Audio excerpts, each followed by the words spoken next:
병원 특유의 소독약 냄새가 보이지 않는 덩굴처럼 후각신경을 다삼했다.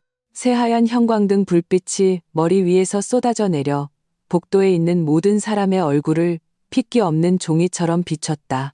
나는 수술실 앞 긴 의자에 앉아 손에 얇은 위독 통지서 한 장을 꽉 쥐고 있었다.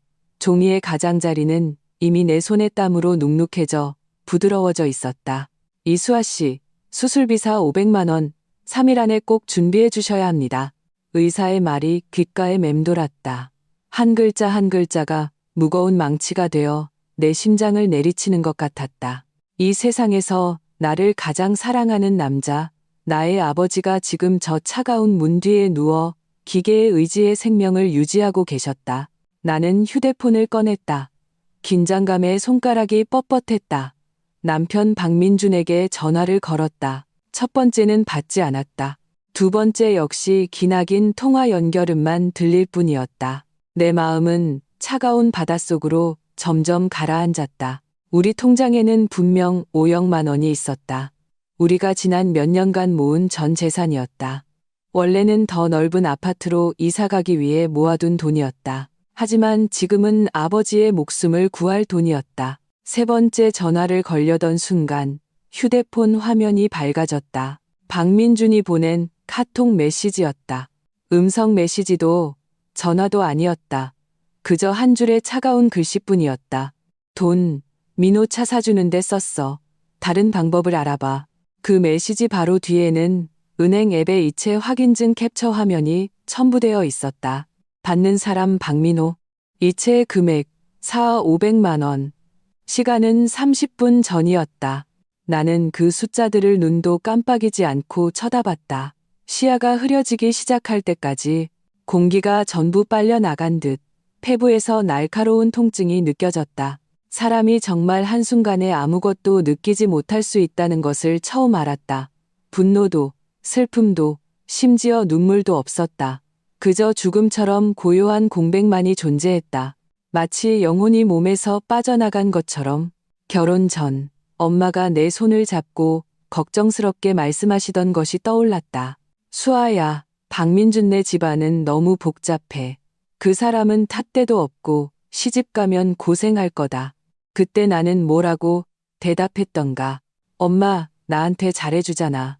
그거면 충분해. 시어머니 최순자 여사가 처음 나를 만났을 때 상품의 가치를 평가하듯 나를 위아래로 훑어보던 그 눈빛도 생각났다. 그녀는 아무렇지 않게 내게 월급이 얼마인지, 연말 보너스는 얼마나 받는지 물었다. 박민주는 옆에서 어색하게 분위기를 수습하며 자기 엄마는 그저 성격이 솔직할 뿐이라고 했다. 그리고 철들지 않는 그의 동생 박민호. 20몇 살이나 먹도록 제대로 된 직업도 없이 여자친구를 옷 갈아입듯 바꾸고 그때마다 당당하게 박민준에게 돈을 요구했다. 박민준은 늘 말했다. 하나밖에 없는 내 동생인데 내가 안 챙기면 누가 챙겨? 지난 몇 년간 그들은 거머리처럼 내 몸에 달라붙어 탐욕스럽게 내 피와 살을 빨아먹었다. 나는 나의 인내와 헌신이 박민준의 아주 작은 책임감과 양심이라도 불러일으킬 수 있을 거라 믿었다. 이제 와보니 그저 나 혼자만의 우스꽝스러운 착각이었다. 나는 박민준의 카톡에 답장하지 않았다. 다시 전화를 걸지도 않았다. 이 순간 다툼과 질책은 아무런 의미가 없었다. 아내의 아버지가 생사의 기로에 서 있을 때 그 목숨값을 빼돌리는 남자에게 무엇을 더 기대할 수 있겠는가? 그는 사람이 아니었다. 살인자였다. 나는 차분하게 휴대폰 잠금을 풀고 은행 앱을 열었다. 손가락은 익숙하게 화면 위를 움직였다. 조금의 떨림도 없었다. 내가 박민준에게 만들어준 신용카드, 월 한도 500만 원의 가족카드를 찾았다. 매달 내 주카드에서 자동으로 결제되는 그의 월급 수준을 훌쩍 뛰어넘는 허영심을 채워주던 주요 소비 수단이었다. 카드 관리 페이지를 열었다. 사용 정지라는 두 글자가 조용히 그곳에 있었다. 나는 그 버튼을 눌렀다. 결제 비밀번호를 입력하고 확인 버튼을 눌렀다. 화면에 작은 팝업창이 떴다. 성공적으로 처리되었습니다. 나는 이 모든 것을 마친 후 휴대폰 화면을 끄고 가방에 던져 넣었다. 그리고 고개를 들어 복도 끝 창틀에 의해 네모반듯하게 잘린 잿빛 하늘을 바라보았다. 내 눈빛은 차가웠다. 어떤 온도도 느껴지지 않았다. 이 다음 날 아침 새벽 햇살이 병원 창문을 통해 들어왔지만 공기 중의 한기는 조금도 가시지 않았다. 나는 간이 침대에서 쪽잠을 자 몸이 쑤셨다. 아버지의 몸을 닦아드리고 막 죽 그릇을 들었을 때 휴대폰이 미친 듯이 진동하기 시작했다. 화면에는 시어머니라는 두 글자가 번쩍였다. 나는 발신자 표시도 제대로 보지 않고 전화를 받았다. 전화기 너머에서는 어떤 안부 인사도 없었다. 최순자 여사의 날카롭고 매서운 고함이 마치 전동 드릴처럼 내 고막을 파고들었다. 이수아, 너 무슨 신보냐? 내가 뭔데? 내 아들 카드를 정지시켜? 그녀의 목소리는 복도에서도 울릴 정도로 컸다. 나는 휴대폰을 조금 멀리 떨어뜨리고 차분하게 아버지에게 죽 한 숟가락을 떠먹여 드렸다. 말을 해, 벙어리야? 최순자 여사가 전화기 너머에서 악을 썼다. 배경에서는 박민준이 뭐라 웅얼거리며 동조하는 소리도 들렸다. 내 아들이 어제 밖에서 손님 접대하다가 카드 결제가 안 돼서 망신을 당했단 말이다. 너 일부러 그런 거지? 나는 그녀의 비난을 들으며 마음속에 어떤 동요도 잃지 않았다. 심지어 좀 우습기까지 했다. 그의 체면이 내 아버지의 목숨과 비교나 될까? 네, 제가 정지시켰어요. 나는 담담하게 인정했다. 전화기 너머는 내가 이렇게 순순히 대답할 줄 몰랐는지 잠시 말을 멈췄다. 이내 최순자 여사의 울음 섞인 목소리가 터져 나왔다. 마치 수없이 연습한 연극 대사처럼. 아이고, 세상에. 내가 무슨 죄를 지어서 힘들게 키운 아들이 며느리 어떠니 애미를 잊어버렸네. 우리 박씨 집안이 너한테 뭘 그렇게 잘못했는데 내 아들을 이렇게 모욕해. 내 아들은 밤낮 없이 일해서 너희 집을 먹여 살리는데 너는 밖에서 위세나 떨고 고작 카드 한 장도 정지시켜? 박민주는 옆에서 작은 목소리로 거들었다. 엄마, 그만해요. 수아야, 그만 좀 해. 무슨 일 있으면 집에 와서 얘기하자. 일단 카드부터 다시 풀어줘. 그의 말투에는 짜증이 섞여 있었다. 마치 내가 그저 아무 이유 없이 때를 쓰는 것처럼. 아마 그에게 내 모든 행동은 그런 식으로 정의될 것이다. 나는 마지막 죽 한 숟가락을 아버지께 드리고 티슈로 입가를 닦아드렸다. 그리고 나서야 수화기를 다시 귀에 댔다. 어머님, 제가 질문 하나만 할게요. 내 목소리는 매우 낮았지만 반박할 수 없는 냉기를 품고 있었다. 아버님의 목숨과 시동생의 차, 둘 중에 어느 게 더 중요하죠? 전화기 너머는 순간 조용해졌다. 죽음과 같은 정적이었다. 몇 초 후, 최순자 여사는 마치 꼬리를 밟힌 고양이처럼 길길이 날뛰었다. 너 무슨 소리 하는 거야? 내 아버지 목숨은 내 아버지 목숨이지. 왜 내 아들 돈으로 살리려고 해? 그녀는 너무나 당당하고 이치에 맞는다는 듯이 소리쳤다. 나는 그녀의 파렴치한 논리에 실소가 터졌다. 어머님, 아드님이요? 잊으셨나 본데 그 사 500만 원은 저희 부부 공동 재산이에요. 그리고 그 돈 중에 4억만 원은 작년 제 프로젝트 성과금이었고요. 박민준 씨 월급으로는 매달 쓰는 그 500만 원짜리 가족카드 값도 못 갚는 거 모르세요? 이 말은 마치 따귀를 한 대에 후려친 것처럼 그들 모자의 얼굴에 정확히 박혔다. 최순자 여사의 숨소리가 거칠어졌다. 그녀는 내가 이렇게까지 정확하게 계산하고 있을 줄은 몰랐을 것이다. 분노에 찬 그녀는 막말을 퍼붓기 시작했다. 이 재수없는 년, 남편 잡아먹을 년, 돈. 너는 돈밖에 모르는구나. 그때 내 아들이 너 같은 거랑 결혼한다고 했을 때 눈이 멀었지. 내가. 온갖 더럽고 추잡한 단어들이 그녀의 입에서 뿜어져 나왔다. 나는 그녀가 계속 연기할 기회를 주지 않았다. 그대로 전화를 끊었다. 그리고 그녀의 번호를 찾아 수신 차단 목록에 추가했다. 모든 과정은 물 흐르듯 자연스러웠다. 휴대폰 화면에 돌아온 평온을 보며 나는 처음으로 명확하게 깨달았다. 내 3년간의 결혼 생활은 완전히 철저한 코미디였다는 것을. 내가 모든 것을 바쳐 가꾸려 했던, 그러나 상대방에게는 쓰레기 취급을 당했던 그런 코미디 말이다. 3. 차가운 휴대폰을 뺨에 대자 남아있던 마지막 온기마저 빼앗기는 것 같았다. 나는 심호흡을 하고 다른 번호로 전화를 걸었다. 지혜야. 전화는 거의 받자마자 연결되었다. 김지혜의 익숙하고 활기찬 목소리가 들려왔다. 수아야, 무슨 일이야? 목소리가 왜 그래? 내 눈시울이 순간 붉어졌다. 박민준 일가의 파렴치함 앞에서는 강철처럼 단단할 수 있었지만 가장 친한 친구 앞에서는 위장된 단단한 껍데기에 순식간에 금이 갔다. 나는 최대한 침착한 목소리로 어제부터 오늘까지 있었던 일을 간단히 설명했다. 전화기 저편은 좋게 10초간 침묵했다. 그리고 우렁찬 욕설이 터져 나왔다. 미친, 그게 인간 새끼들이냐? 박민준 그 개자식은 어딨어? 전화 바꿔봐. 내가 당장 가서 찢어버릴 테니까. 김지혜의 분노는 나 자신의 것보다 더 활활 타올랐다. 전파를 통해서도 그녀의 분노가 느껴질 정도였다. 지혜야, 흥분하지 마. 나는 그녀를 제지했다. 지금 필요한 건 싸움이 아니야. 더 치밀한 계획이 필요해. 계획은 무슨 계획? 당장 이혼하고 알거지로 만들어야지. 김지혜는 여전히 분을 사귀지 못했다. 지혜야, 너 변호사잖아. 진정해. 내 목소리에 담긴 지친 간청이 효과가 있었다. 김지혜는 심호흡을 몇 번 하더니 변호사로서의 전문적이고 냉정한 어조를 되찾았다. 그래, 내 말이 맞아. 내가 너무 흥분했네. 이럴 때일수록 섣불리 움직이면 안 돼. 수아야, 내 말 잘 들어. 가족 카드를 정지시킨 건 아주 잘한 첫걸음이야. 하지만 그것만으로는 부족해.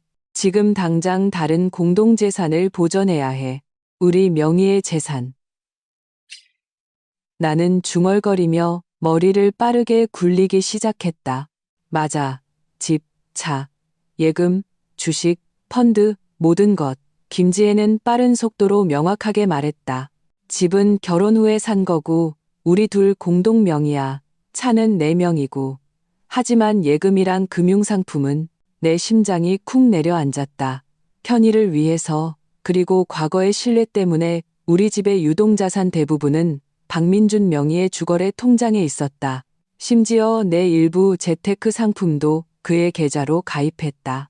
그가 남자가 돈 관리를 하는 게 당연하다고 말했기 때문이다. 이제와 생각하니 정말이지 역겨운 아이러니였다. 김지혜는 내 망설임을 예리하게 포착했다. 대부분 돈이 그쪽한테 있지. 그렇지? 응. 내 목소리는 바짝 말라 있었다. 그리고 시부모님도 그 통장 비밀번호를 아셔. 세상에. 김지혜는 또다시 욕을 참지 못했다. 그 집안, 이거 완전 계획적이네. 수아야, 너 지금 당장 은행으로 가. 네가 움직일 수 있는 돈은 전부 다 빼내. 단 10원도 남기지 마. 그리고 그놈이 재산 빼돌린 증거를 모으기 시작해야 해. 이번 4,500만 원이 확실한 증거지만 분명 그게 다가 아닐 거야. 더 많은 증거를 찾아야 해. 내 머릿속에 갑자기 한 장소가 스쳐 지나갔다. 박민준의 서재에 있는 그 컴퓨터. 평소에 보물처럼 아껴서 내가 건드리는 것조차 싫어했다. 회사 기밀 문서가 많다고 했었다. 이제 와 생각하니 어쩌면 그 안에는 다른 종류의 기밀이 숨겨져 있을지도 모른다. 어디서 찾아야 할지 알 것 같아. 내가 나지막이 말했다. 좋아. 들키지 않게 조심하고. 오늘 저녁 퇴근하고 만나자. 내가 구체적인 재산 보전 및 소송 계획을 짜줄게. 수아야, 기억해. 너 혼자 싸우는 거 아니야. 전화를 끊자 마음 깊은 곳에서 따뜻한 기운이 올라와 한기를 조금 몰아냈다. 그래, 나는 혼자가 아니다. 내게는 친구가 있고 병상에 누워 계신 아버지가 있다. 그들을 위해서, 그리고 짓밟힌 나 자신을 위해서 이 싸움은 반드시 해야만 한다. 그리고 반드시 이겨야 한다. 내 눈에 다시 투지가 타올랐다. 4. 저녁이 되었지만 나는 평소처럼 집으로 가지 않고 병원에 남아 아버지를 간호했다. 주머니 속 휴대폰이 진동했다. 박민준이었다. 그는 더 이상 전화를 걸지 않고 카톡을 보냈다. 아침보다 훨씬 부드러워진 말투였다. 자기야, 아직 화났어? 오늘 엄마가 좀 심하게 말하긴 했어. 마음에 담아두지 마. 내가 뭐라고 했어. 나는 이 가벼운 글자들을 보며 속이 메식거렸다. 뭐라고 했다고? 최순자 여사의 그 흑백을 전도하는 막말을 좀 심하게 말한 것이라고 표현하다니. 나는 답장하지 않았다. 몇 분 후 그의 전화가 바로 걸려왔다. 나는 망설이다가 결국 받았다. 그가 또 어떤 파렴치한 말을 할지 듣고 싶었다. 여보세요? 수아야, 왜 집에 안 와? 저녁밥 아직 안 했는데. 그의 말투에는 당연하다는 듯한 질책이 담겨 있었다. 마치 내가 태어날 때부터 집에서 그를 시중들어야 하는 사람인 것처럼. 바빠. 나는 차갑게 대답했다. 배경음으로 내가 아버지의 등을 주물러드리는 미세한 소리가 들렸다. 아직 병원이야? 아버님은 어떠셔? 그가 거짓된 마음으로 물었다. 내 덕분에 아직 살아계셔. 내 말에는 가시가 돋쳐 있었다. 박민주는 내 불쾌함을 알아차렸는지 즉시 목소리를 부드럽게 바꾸며 그의 연기를 시작했다. 자기야, 돈 문제는 내가 잘못했어. 근데 민호가 결혼하려면 차가 꼭 필요했단 말이야. 어쩔 수 없었어. 여자친구가 차 없으면 약혼 안 한다고 했대. 내 동생 결혼이 깨지는 걸 어떻게 그냥 봐. 들어보라. 얼마나 위대한 형이며 얼마나 감동적인 형제애인가. 그는 내 아버지가 중환자실에 누워 돈을 기다리고 있다는 사실은 완전히 잊은 듯 했다. 내가 장담할게. 아버님 수술비는 내가 어떻게든 마련할게. 그러니까 일단 내 카드부터 다시 풀어주면 안 될까?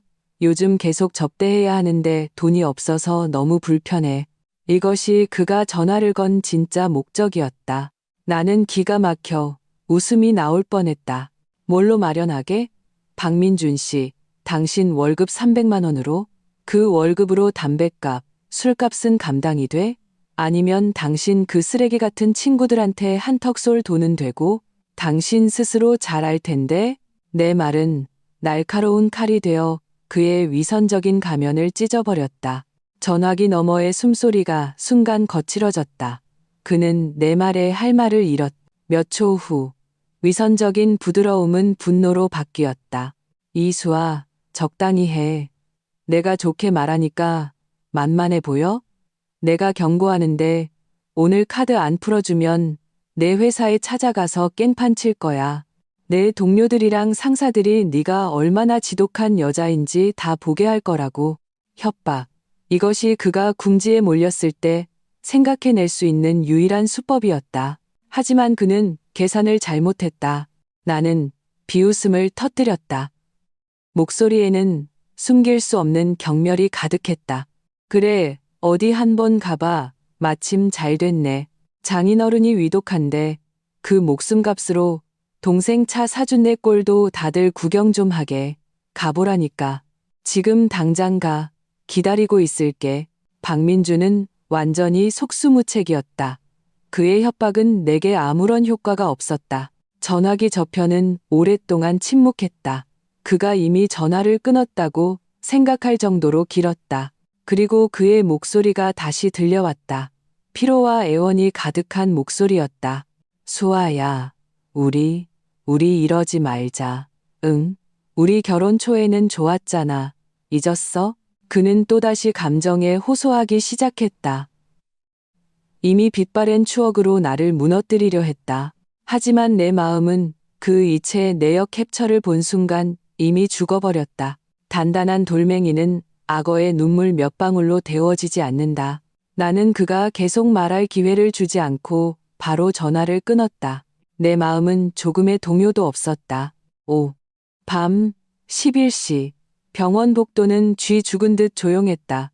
나는 아버지가 편안히 잠드신 것을 확인하고 조용히 병원을 나섰다. 나는 집으로 가지 않고 박민준과 살던 그 집으로 택시를 타고 갔다. 열쇠로 문을 열자 거실은 칠흑같이 어두웠다. 침실 문틈으로 희미한 불빛이 새어나왔고 고른 코골이 소리가 들려왔다. 그는 깊이 잠들어 있었다. 나는 슬리퍼로 갈아 신고 발소리를 죽여 서재로 향했다. 심장이 가슴속에서 쿵쿵 뛰었다. 두려워서가 아니었다. 곧 진실을 마주하게 될 것이라는 분노와 기대가 뒤섞인 긴장감 때문이었다. 서재 문은 잠겨있지 않았다. 나는 조심스럽게 문을 열었다. 컴퓨터 화면에 희미한 빛이 박민준의 의자에 쏟아지고 있었다. 그는 컴퓨터를 끄지 않고 잠들었다. 나는 컴퓨터 앞으로 다가가 심호흡을 하고 전원 버튼을 눌렀다. 화면이 켜지며 비밀번호 입력창이 나타났다. 나는 살짝 떨리는 손가락으로 숫자 한 줄을 입력했다. 518. 박민호의 생일이었다. 화면 잠금이 풀리고 익숙한 바탕화면이 나타났다. 심장이 목구멍까지 튀어나올 것 같았다. 나는 억지로 자신을 진정시키고 마우스를 움직여 컴퓨터 안의 파일들을 빠르게 훑기 시작했다. 곧 D드라이브의 가계부라는 폴더 안에서 내가 찾던 것을 발견했다. 안에는 암호가 걸린 엑셀 파일과 날짜별로 이름이 붙은 수십 개의 하위 폴더가 있었다. 엑셀 파일의 비밀번호는 최순자 여사의 생일이었다. 한 번에 열렸다. 파일의 내용을 본 순간 온몸에 피가 얼어붙는 것 같았다. 그 안에는 우리가 결혼한 지 2달째부터 박민준이 그의 가족에게 이체한 모든 내역이 빽빽하게 기록되어 있었다. 최순자 여사에게 보낸 생활비, 박민호에게 준 용돈, 시골 친척들에게 보낸 경조사비, 하나하나 모든 내역이 소름 끼치도록 선명했다. 나는 빠르게 스크롤을 내려 표가장 아래에 있는 합계 숫자를 보았다. 1억 870만 원. 이것은 어제 그 사 500만 원을 제외한 금액이었다. 즉, 이 짧은 3년 동안 그는 우리 작은 가정에서 2억 원에 가까운 돈을 빼돌린 것이다. 나는 분노로 온몸을 떨며 마우스를 거의 잡을 수 없었다. 나는 하위 폴더들을 열었다. 안에는 모두 은행 이체 내역 캡처 화면이 가득했다. 그중 한 폴더에서 아파트 분양 계약서라는 이름의 PDF 파일을 발견했다. 나는 그것을 클릭했다. 계약자 이름과 아파트 주소를 확인했을 때 차가운 기운이 발끝에서부터 정수리까지 치솟았다. 계약자, 박민호. 그들은 우리 돈으로 박민호에게 시댁 근처 신도시의 아파트를 사준 것이었다. 계약금을 치르고, 그리고 이 사실을 나는 처음부터 끝까지 전혀 모르고 있었다. 분노가 화산처럼 가슴속에서 폭발하여 내 이성을 거의 불태워버릴 것 같았다. 나는 입술을 깨물어 소리가 새어나오지 않도록 했다. 나는 휴대폰을 꺼내 컴퓨터 화면을 한 장 한 장 찍었다. 이체 기록, 분양 계약서, 모든 것을. 폴더를 닫으려던 순간 바탕화면의 한 문서가 내 눈길을 끌었다. 문서 이름은 메모였다. 귀신에 홀린 듯 나는 그것을 클릭했다. 그것은 메모가 아니었다. 박민준의 일기였다. 나는 가장 최근의 글을 보았다. 날짜는 지난주였다. 수아가 이번 달에도 성과급을 받았다고 한다. 그 잘난 척하는 꼴을 보니 속이 뒤집힌다. 여자가 뭐 저렇게 잘 나가려고 하는지. 엄마는 또 전화해서 재촉이다. 민호 여자친구가 집 문제 때문에 결혼을 미루고 있다고. 짜증나 죽겠다. 내가 무슨 돈이 있다고. 하지만 다시 생각해보면 수아는 돈도 잘 버니까 걔 혼자 버는 돈으로도 우리 둘은 충분히 먹고 산다. 내 동생 좀 도와주면 어때서? 다 한 가족인데 뭘 그렇게 따져? 돈도 잘 버니까 내 동생 좀 도와주면 어때서? 질투, 당연함, 죄책감 없음. 이것이 나의 남편, 내가 3년간 동고동락한 남자의 본 모습이었다. 나는 문서를 닫고 찍어둔 모든 증거를 즉시 암호화된 이메일로 김지혜에게 한부, 내 개인 클라우드에 한부 보냈다. 이 모든 것을 마치고 나는 서재를 조용히 빠져나왔다. 내가 들어왔을 때처럼.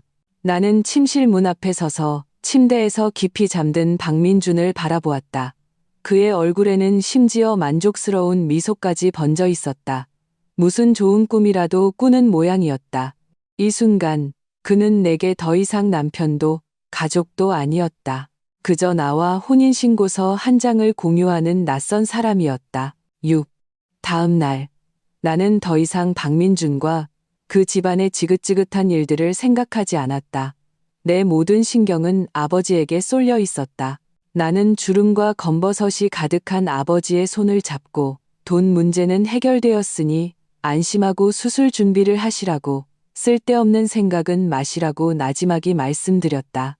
아버지의 흐릿한 눈에 눈물이 고였다. 그는 내 손을 맞잡고 입술을 떨며 말했다. 수아야, 아빠가 널 고생시키는구나. 이 아비가 못나서. 아버지, 무슨 말씀을 하세요? 나는 우는 것보다 더 보기 힘든 미소를 지으며 아버지의 눈과 눈물을 닦아드렸다. 아버지가 건강해지시는 게 뭐보다 중요해요. 저 잘 지내요, 정말로. 걱정 마세요. 내 머릿속에 어린 시절의 장면들이 스쳐 지나갔다. 할머니는 내가 여자아이라는 이유로 항상 나를 탐탁지 않게 여기셨다. 맛있는 것이 있으면 항상 사촌 오빠에게 먼저 주셨다. 그때마다 아버지는 산처럼 내 앞에 서서 사촌 오빠의 밥그릇에서 닭다리를 집어 내 밥그릇에 놓아주시며 단호하게 말씀하셨다. 내 딸은 귀하게 키워야 해. 아버지는 이 세상에서 나의 유일하고 마지막인 온기였다. 그 온기를 지키기 위해 나는 이 전쟁에서 반드시 이겨야만 했다. 나는 병실을 나와 친구에게 전화를 걸었다. 그는 대학 선배로 성공적으로 창업하여 회사를 운영하고 있었다. 나는 숨기지 않고 내 상황을 모두 털어놓고 급하게 5억만 원을 빌리고 싶다고 은행보다 높은 이자를 지불하겠다고 말했다. 선배는 전화기 저편에서 모든 것을 듣고는 아무것도 묻지 않고 한마디만 했다. 계좌번호 보내. 이자 얘기 꺼내면 친구도 못해. 5분도 채 되지 않아. 내 휴대폰으로 은행 입금 알림 문자가 도착했다. 그 숫자들을 보며 내 눈은 순간 뜨거워졌다. 어려울 때 손을 내밀어주는 사람이 진짜 친구였다. 가장 든든한 버팀목이 되어야 할 동반자는 등 뒤에서 가장 아픈 칼을 꽂았는데도 나는 신속하게 모든 수술비 수납 절차를 마쳤다. 수술실의 붉은 경고등 아래 서서 내 마음은 그 어느 때보다 단단했다. 나는 휴대폰을 꺼내 박민준에게 카톡을 보냈다. 내용은 짧았다. 내일 오전 9시 구청 앞에서 봐. 메시지를 보낸 후 나는 휴대폰을 무음으로 바꿨다. 나는 이 메시지가 박민준의 집에서 어떤 파란을 일으킬지 알고 있었다. 하지만 나는 더 이상 신경 쓰지 않았다. 그가 내 아버지의 목숨값을 빼돌린 그 순간부터 우리 사이에는 청산만이 남았을 뿐이다. 주머니 속 휴대폰이 미친 듯이 진동했지만 나는 단 한 번도 쳐다보지 않았다. 수술실의 불빛이 나의 유일한 희망이었다. 7. 박민준과 최순자 여사는 결국 병원까지 찾아왔다. 다음 날 아침, 아버지가 수술실에서 나와 일반 병실로 옮겨진 직후 그들은 두 마리의 파리처럼 병실 문 앞을 막아섰다. 최순자 여사의 얼굴은 분노와 악의로 가득했다. 그녀는 다짜고짜 내 휴대폰을 뺏으려 했다. 휴대폰 내놔. 당장 내 아들 카드 풀어. 이혼, 꿈 깨. 이수아, 내가 분명히 말하는데 우리 박씨 집안 문턱은 내가 들어오고 싶다고 들어오고 나가고 싶다고 나갈 수 있는 곳이 아니야. 그녀의 깡마른 손가락이 닭발처럼 나를 향해 뻗어왔다. 나는 몸을 틀어 피했다. 내 눈빛은 얼음장처럼 차가웠다. 박민주는 옆에서 그의 비련의 주인공 역할을 연기하며 내 팔을 잡고 애원했다. 자기야, 제발 그만해. 응? 내가 잘못했어. 돈 문제는 내가 정말 잘못했어. 다시는 안 그럴게. 우리 이혼하지 말자. 응? 그의 얼굴은 후회로 가득했고 눈가는 붉었다. 정말 진심으로 뉘우치는 듯 보였다. 만약 어제 이전이었다면 나는 조금이라도 흔들렸을지 모른다. 하지만 지금은 그저 역겨울 뿐이었다. 나 건드리지 마. 나는 그의 손을 뿌리쳤다. 힘이 어찌나 셌는지 그가 비틀거렸다. 나는 그를 차갑게 바라보며 한 글자 한 글자 또박또박 물었다. 이제 와서 잘못을 알았다고? 아버지가 수술실에서 사투를 벌이고 있을 때 당신은 어디 있었지? 아버지 목숨값으로 당신 그 백수 동생 차 사줄 때는 왜 잘못인 줄 몰랐는데? 박민준의 얼굴이 파랗게 질렸다가 하얗게 변했다. 그는 입술을 달싹였지만 아무런 반박도 하지 못했다. 그는 그저 책임을 자기 엄마에게 떠넘길 뿐이었다. 나도 엄마가 시켜서 그런 거야. 다 엄마 생각이었어. 민호 결혼이 더 큰일이라고. 아버님은 다른 방법을 찾아보면 된다고 했단 말이야. 최순자 여사는 아들이 자신에게 책임을 떠넘기는 것을 듣자마자 그 자리에서 폭발했다. 그녀는 바닥에 주저앉아 허벅지를 치며 울부짖기 시작했다. 아이고, 나 죽네. 내가 배은망덕한 놈을 키웠어. 며느리 얻더니 애미를 잊어버리고 이제는 친엄마한테 더러운 물까지 뒤집어 씌우네. 그녀의 울음소리에 다른 환자들과 보호자들이 몰려와 수군거리기 시작했다. 병원의 보안 요원들이 곧 달려와 질서를 유지하려 했다. 전체 상황은 조잡한 한 편의 막장 드라마 같았다. 나는 눈앞의 이 광경을 보며 마음속에 더 이상 어떤 파문도 일지 않았다. 나는 주머니에서 휴대폰을 꺼내 그들 모두 앞에서 녹음 파일 하나를 재생했다. 내가 어젯밤 박민준과 통화할 때 미리 켜둔 것이었다. 내가 경고하는데 오늘 카드 안 풀어주면 내 회사에 찾아가서 깽판 칠 거야. 내 동료들이랑 상사들이 내가 얼마나 지독한 여자인지 다 보게 할 거라고. 박민준의 협박이 가득한 목소리가 휴대폰에서 선명하게 흘러나왔다. 주위는 순간 조용해졌다. 모든 사람의 시선이 새하얗게 질린 박민준에게 쏠렸다. 최순자 여사의 울음소리도 뚝 그쳤다. 그녀는 믿을 수 없다는 듯 자신의 아들을 쳐다보았다. 나는 녹음을 끄고 박민준의 당황한 눈빛을 마주했다. 목소리는 크지 않았지만 그 자리에 있는 모든 사람이 똑똑히 들을 수 있을 정도였다. 박민준 씨, 우리 사이는 끝났어요. 이혼만 하는 게 아니라 나는 잠시 말을 멈추고 그와 그의 뒤에 흑빛이 된 어머니를 훑어보았다. 당신 집안이 삼킨 것들 전부 다 고스란히 다시 뱉어내게 만들 거예요. 8. 이수아와 박민준 모자의 그 소동 이후 나는 김지혜 변호사에게 이혼 관련 모든 절차를 위임했다. 논리 정연하고 증거가 확실한 변호사 내용 증명이 박민준의 회사와 시댁 주소로 발송되었다. 내용 증명에서 김지혜는 박민준이 혼인 기간 중 부부 공동재산을 악의적으로 빼돌린 행위를 명확히 지적했다. 첨부된 증거는 내가 그의 컴퓨터에서 찍은 2억 원에 가까운 이체 기록과 박민호에게 집을 사준 계약서였다. 내용 증명은 박민준과 그의 가족에게 15일 이내에 불법적으로 유용한 모든 금액 총 2억 4,500만 원을 반환할 것을 요구했다. 그렇지 않으면 즉시 법원에 소송을 제기할 것이라고 명시했다. 최순자 여사는 내용 증명을 받고는 읽어보지도 않고 우편 배달부 앞에서 갈기갈기 찢어버렸다고 한다. 그녀는 며느리 돈은 시댁 돈이라며 하늘이 두 쪽 나도 자기가 이긴다고 소리쳤다고 했다. 그녀는 어리석었지만 어리석지 않은 사람도 있었다.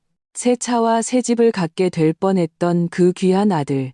박민호가 완전히 겁에 질렸다. 그 아파트 등기부 등본에 그의 이름이 버젓이 적혀 있었기 때문이다. 내가 소송을 제기하면 그 집은 불법적으로 이전된 재산으로서 법원에 의해 압류될 가능성이 매우 높았다. 그는 집에서 엄마와 형에게 자신을 이 일에 끌어들였다며 대판 싸우기 시작했다. 박 씨 집안은 완전히 내분에 휩싸여 쑥대밭이 되었다. 박민준의 상황은 더욱 좋지 않았다. 내용 증명이 회사 인사팀으로 직접 배달되면서 부장이 그를 불러 심각한 면담을 진행했다. 회사가 이런 가정사로 그를 해고하지는 않겠지만 회사 내에서의 그의 평판은 완전히 무너졌다. 동료들은 그를 이상한 눈으로 쳐다보기 시작했고 형님 동생 하던 술 친구들도 그를 피하기 시작했다. 궁지에 몰린 박민준은 처음으로 내가 농담을 하는 것이 아니라는 것을 깨달았다. 내가 정말로 그의 행동에 대한 대가를 치르게 할 것이라는 것을. 그의 전화와 카톡이 나에게 폭격처럼 쏟아지기 시작했다. 처음에는 협박과 욕설, 그 다음에는 애원, 그리고 마지막에는 참회와 사과. 나는 일절 대응하지 않고 전부 차단했다. 속수무책이 된 그는 심지어 병원으로 달려와 아버지에게 매달리려 했다. 하지만 그는 병실 문턱도 넘지 못했다. 나는 그가 이런 수를 쓸 것을 미리 예상하고 건장한 남자 간병인 2명을 고용해 24시간 교대로 아버지를 지키게 했다. 그들의 임무는 단 하나, 박 씨 집안 사람이 아버지에게 접근하는 것을 막는 것이었다. 간병인들에게 병아리처럼 들려 쫓겨날 때 박민준의 얼굴에는 절망이 가득했다. 9. 낙타를 쓰러뜨리는 것은 마지막 집단이 아니라 그동안 쌓인 모든 집단이다. 나라는 무한정 쓸 수 있는 ATM을 잃자 박민준의 생활 수준은 수직으로 추락했다. 그의 월급으로는 이미 익숙해진 사치스러운 소비를 감당할 수 없었다. 자동차 할부금, 사교비, 그리고 그의 값비싼 전자기기들, 모든 것이 돈을 삼키는 괴물이었다.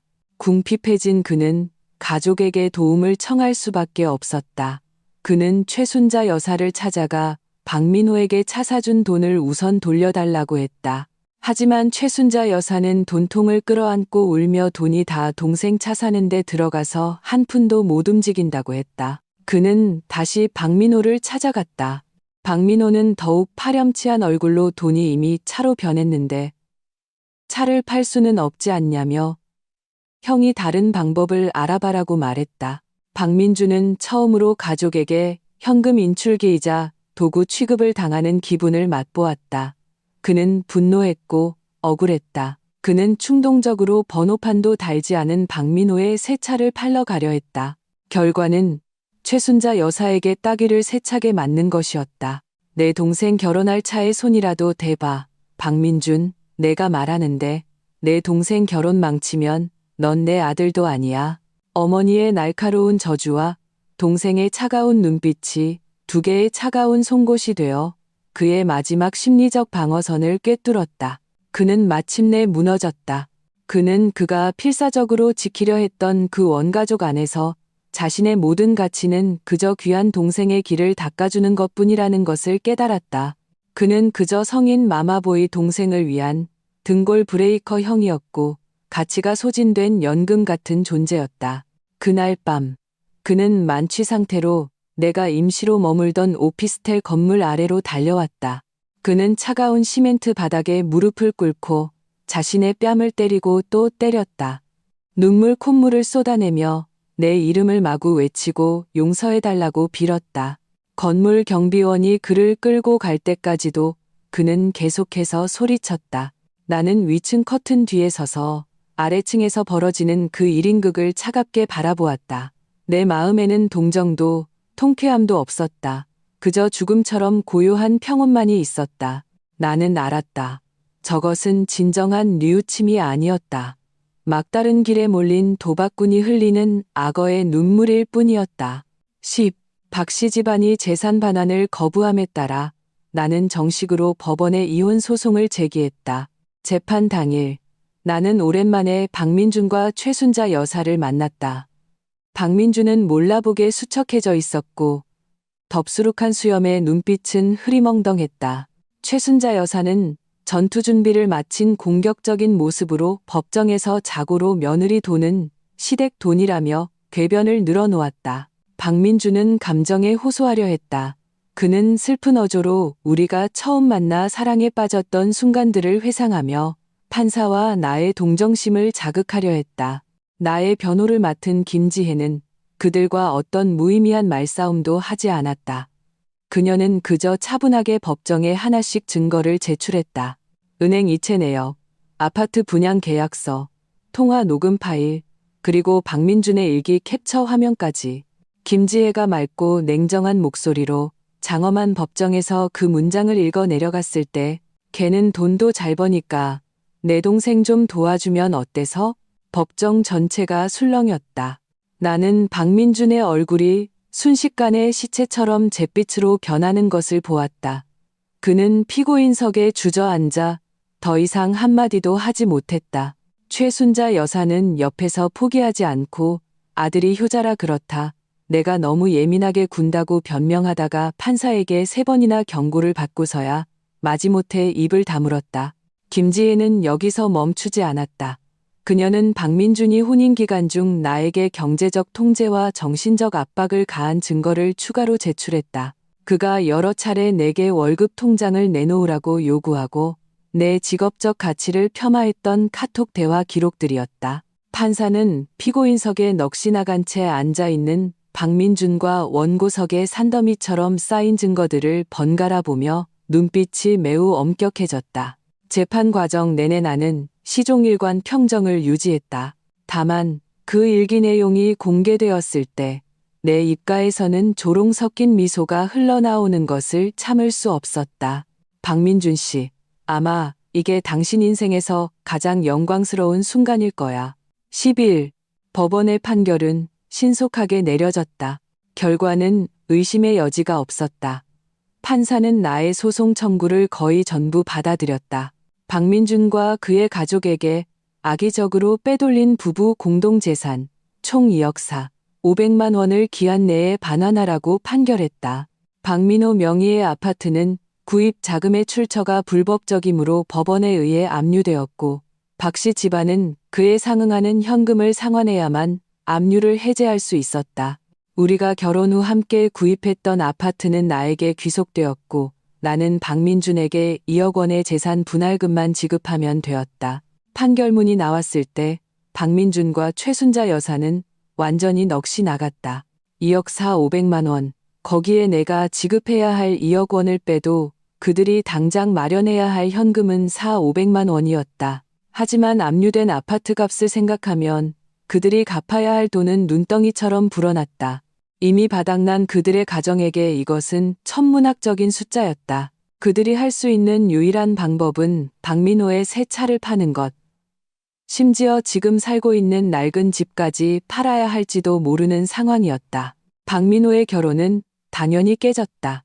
여자 쪽 집안은 그들 집에 돈이 없는 것은 물론 소송에 휘말려 빚더미에 앉았다는 소식을 듣고 그날 밤 바로 파혼을 통보하고 모든 연락을 끊었다. 닭 쫓던 개지붕 쳐다보는 격이 된 것이다. 최순자 여사는 아마 이 충격을 견디지 못했는지 화병으로 뇌졸중을 일으켰다. 심각하지는 않았지만 입이 살짝 돌아가는 후유증이 남았다. 그녀는 병원에 입원했다. 이번에는 박민준 혼자서 병원에서 바쁘게 그녀를 간호했다. 그가 그토록 아끼던 동생은 얼굴도 거의 비추지 않았다. 박민준에게서 전화가 왔을 때 나는 아버지의 퇴원 준비를 하고 있었다. 그의 목소리는 사포로 문지른 것처럼 쉬어 있었다. 수아야, 정말 이렇게까지 잔인해야겠어? 나는 전화를 들고 창가로 걸어가 아래 공원에 활짝 핀 장미꽃을 바라보았다. 햇살이 참 좋았다. 나는 담담하게 말했다. 잔인하다고? 당신들이 내 아버지 목숨값으로 동생 차 사줄 때에 비하면 내가 한 건 아무것도 아니지. 박민준 씨, 이건 당신들이 받아야 할 죗값이야. 말을 마치고 나는 전화를 끊었다. 나는 창밖의 찬란한 햇살을 보며 마침내 오랜만에 진심에서 우러나오는 미소를 지었다. 드디어 하늘이 맑아졌다. 12. 아버지의 수술은 매우 성공적이었고 몸은 하루가 다르게 회복되었다. 나는 숨막히는 추억으로 가득했던 그 아파트를 팔고 그 돈으로 회사에서 멀지 않은 곳에 더 쾌적한 투룸 오피스텔을 얻었다. 나는 아버지를 모시고 와 직접 식사와 생활을 돌봐드렸다. 매일 저녁 나는 아버지와 함께 아래층 작은 공원을 산책하며 아버지가 들려주시는 내 어린 시절의 재미있는 이야기들을 들었다. 햇살이 우리 부녀의 그림자를 길게 늘어뜨렸다. 김지혜가 샴페인과 케이크를 들고 내 이사를 축하해 주러 왔다. 우리 둘은 발코니에서 잔을 부딪혔다. 과거를 위해, 그리고 새로운 시작을 위해, 우리 여왕비샤드 앞날을 위해 건배. 이제 꽃길만 걷자. 그녀는 눈꼬리가 휘어지도록 웃었다. 나는 일에 더욱 몰두했고 더 뛰어난 성과를 냈다. 얼마 지나지 않아 중요한 프로젝트를 성공시켜 회사에서 포상과 승진을 받았다. 내 삶은 다시 제 궤도로 돌아왔고 이전 어느 때보다도 더욱 빛났다. 가끔 옛 동료들에게서 박민준에 대한 소식을 단편적으로 듣게 되었다. 그는 그 거액의 빚을 갚기 위해 시골집을 팔고 낮에는 회사에서 일하고 밤에는 대리운전을 하는 등 여러 가지 일을 겸하고 있다고 했다. 완전히 늙고 초췌해졌다고. 최순자 여사는 퇴원 후 뇌졸중 후유증으로 성격이 더욱 포악해져 집에서 아무 일도 하지 않는 작은 아들 박민호와 하루가 멀다 하고 싸우며 집안이 쑥대밭이 되었다고 한다. 내 휴대폰에는 가끔 박민준이 보낸 참회의 장문 메시지가 오곤 했다. 나는 그 긴 글들을 구두점 하나도 읽지 않고 바로 왼쪽으로 밀어 삭제해버렸다. 어떤 사과는 영원히 용서받을 수 없다. 어느 햇살 좋은 오후 나는 아버지 그리고 김지혜와 공원에서 산책을 하고 있었다. 하얀 셔츠를 입은 한 남자가 다가왔다. 회사 다른 부서의 동료로 회의 때 몇 번 본 적이 있었다. 그는 조금 긴장한 듯 손에 영화표 2장을 쥔 채 수줍게 내게 주말에 시간이 있는지 영화 한 편을 같이 볼 수 있는지 물었다. 나는 잠시 멍하니 서 있었다.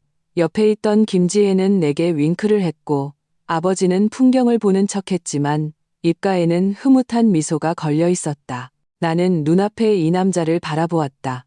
그의 눈에는 맑고 진솔한 빛이 있었다.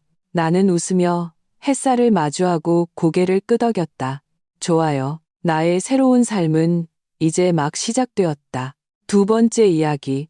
제목, 시어머니가 암에 걸리자 이혼을 요구한 남편과 딸. 저는 모든 것을 버리고 떠났습니다. 반달 전 나는 친정에 들렀다가 어머니가 기침을 심하게 하시는 것을 보고 종합 검진을 해드려야겠다고 마음먹었다. 시어머니는 이 사실을 알고 자기도 검사를 받겠다고 성화를 부리셨다. 그래서 나는 두 분의 어머니를 모시고 병원에 갔다. 의사는 어머니의 상태를 살핀 후 표정이 심각해졌고 그의 말 한마디 한마디에서 병세가 심상치 않음을 직감했다. 집에 돌아와 남편 윤지훈을 붙잡고 엉엉 울었다. 그는 조심스럽게 물었다. 만약 장모님이 정말 암 확진을 받으시면 어떻게 할 거야? 나는 울며 말했다. 우리 엄마 20년 넘게 혼자 날 키우셨어. 집을 팔아서라도 난 엄마를 살릴 거야. 그는 잠시 멍해졌다. 정말 그렇게 생각해? 장모님 연세도 있으신데 병원에 돈 쏟아붓고 돈과 사람 모두 잃는 것보다 차라리 여행이나 보내드리는 게 낫지 않을까? 나는 고개를 들었다. 하지만 우리 엄마 이제 겨우 환갑이시잖아. 윤지훈은 쓴웃음을 지었다. 유진아, 암은 밑 빠진 독에 물 붓기야. 우리 아파트 대출금만 매달 150만 원이고 아이도 키워야 하고 차도 유지해야 해. 돈을 전부 장모님 치료비로 쓰면 우리 생활은 어떻게? 나는 심호흡을 했다. 어쨌든 난 절대 포기 안 해. 내가 이렇게 완강히 나오자 윤지훈의 눈빛이 흔들렸다. 그는 결국 입가에 맴돌던 말을 삼켰다. 며칠 후 나는 병원에서 검진 결과를 받았다. 결과는 예상 밖이었다. 어머니는 단순 폐렴이었고 시어머니가 폐암 중기로 확진되었다. 비록 아픈 사람이 우리 어머니는 아니었지만 내 마음은 무거웠다. 시아버지는 작년에 돌아가셨다. 이 시점에 시어머니마저 잘못되면 윤지훈에게 큰 충격일 것이다. 그리고 고등학생인 딸 서아도 분명 매우 슬퍼할 것이다. 나는 마음을 다잡았다. 시어머니가 예전에 아들을 낳지 못했다고 나를 구박하셨지만 지금은 아픈 분이니 더 이상 따지고 싶지 않았다. 나는 즉시 시어머니의 입원 수속을 밟기로 했다. 그런데 카드 결제를 하려던 순간 원래 5억만 원이 들어있던 통장 잔액이 몇만 원밖에 남지 않은 것을 발견했다. 나는 서둘러 집으로 달려갔다. 윤지훈을 보자마자 나는 다급하게 물었다. 여보, 통장에 돈이 왜 없어? 그는 아 하더니 태연하게 나를 보며 말했다. 내가 옮겨놨어. 왜? 어머님 병원비 내야 하는데. 그는 갑자기 내게 이혼 서류 한 장을 내밀었다. 내 엄마 병은 밑 빠진 독이야. 내가 치료를 포기하지 않겠다면 이혼하자. 시어머니도 방에서 나왔다. 그녀는 굳은 얼굴로 말했다. 내 엄마도 참 어떻게 딸 생각은 하나도 안 하실까. 그 나이에 무슨 치료를 받는다고. 그건 암이야. 불치병이지 감기가 아니잖아. 우리 집은 그런 거 감당 못해. 우리를 평생 끌어내릴 셈이야? 어림도 없지. 내가 굳은 얼굴로 말이 없자 시어머니는 내가 겁먹었다고 생각했는지 말을 이었다. 이혼하기 싫으면 그것도 방법이 있지. 당장 내 친정이랑 연 끊어. 그리고 앞으로 단 10원도 내 엄마한테 쓰지 않겠다고 약속해. 그렇게만 하면 내 며느리로 계속 있게 해줄 수도 있어. 내 나이에 이혼하면 좋은 남자 만나기도 힘들잖아. 나는 다시 윤지훈을 쳐다봤다. 그는 책상 위에 이혼 서류를 힐끗 보며 말했다. 엄마도 우리를 위해서 하시는 말씀이야. 당신이 엄마 말에 동의하면 이혼은 잠시 미룰 수 있어. 이들 모자의 추악한 얼굴을 보며 나는 헛웃음을 터뜨렸다. 나는 시어머니를 쏘아보았다. 만약 암에 걸린 사람이 어머님이라면 아드님이 이렇게 하는 것에 동의하시겠어요? 내 말에 시어머니는 잠시 멈칫했다. 이내 그녀는 갑자기 비명을 질렀다. 강유진, 너 정말 악독하구나. 내가 감히 내가 암에 걸리라고 저주를 해? 그녀가 나에게 달려들려 하자 나는 재빨리 몸을 피했다. 저는 그냥 알고 싶었을 뿐이에요. 만약 어머님이 암에 걸리시면 윤지훈 씨와 모자 관계를 끊으실 건지. 시어머니는 분노로 두 눈이 벌게졌다. 그녀는 나를 가리키며 윤지훈을 보았다. 네가 어떻게 이런 여자를 아내로 맞았니? 얘가 하는 말 들었어? 나 죽으라고 계속 빌었구나. 그래야 이 집에서 주인 행세할 수 있으니까. 그녀는 아예 바닥에 주저앉아 가슴을 치며 울부짖었다. 아이고, 하늘도 무심하시지. 강유진, 내 뜻대로는 안 될 거다. 내가 죽는 날까지 꼭 살 거다. 아들아, 너 반드시 얘랑 이혼해야 해. 알거지로 내쫓아. 돈 한 푼도 주지 마. 윤지훈도 화가 나서 내 앞으로 다가왔다. 그는 내 손목을 세게 움켜쥐었다. 강유진, 이분은 내 엄마야. 어떻게 그런 막말을 할 수가 있어. 눈앞에 모자를 보니 과거의 일들이 스쳐 지나갔다. 윤지훈과 결혼한 이후로 나는 좋은 날을 보낸 적이 없었다. 이 가정을 지키기 위해 나는 늘 참고 살았다. 하지만 윤지훈의 눈에 나는 그의 엄마 손가락 하나만도 못했다. 딸을 낳고 산후조리 때 닭곰탕이 먹고 싶다고 했다가 돈 낭비라고 타박받았던 기억이 생생하다. 시어머니는 자신들 시절에는 호박 몇 개만 먹고도 몸보신했다고 닭곰탕을 먹겠다는 건 사치라고 했다. 딸이 어렸을 땐 머리가 아프다는 핑계로 돌봐주지 않았다. 결국 우리 엄마가 딸을 돌봐주셔서 내가 돈을 벌 수 있었다. 아이가 3살이 되어 유치원에 갈 수 있게 되자 그녀는 갑자기 손녀를 돌보겠다고 나섰다. 그날부터 그녀는 우리 엄마를 내쫓고 내 삶의 모든 구석에 침투했다. 지난 세월을 생각하니 울화가 치밀었다. 나는 정말 지긋지긋했다. 나는 윤지훈의 손을 뿌리쳤다. 내로남불 그만둬.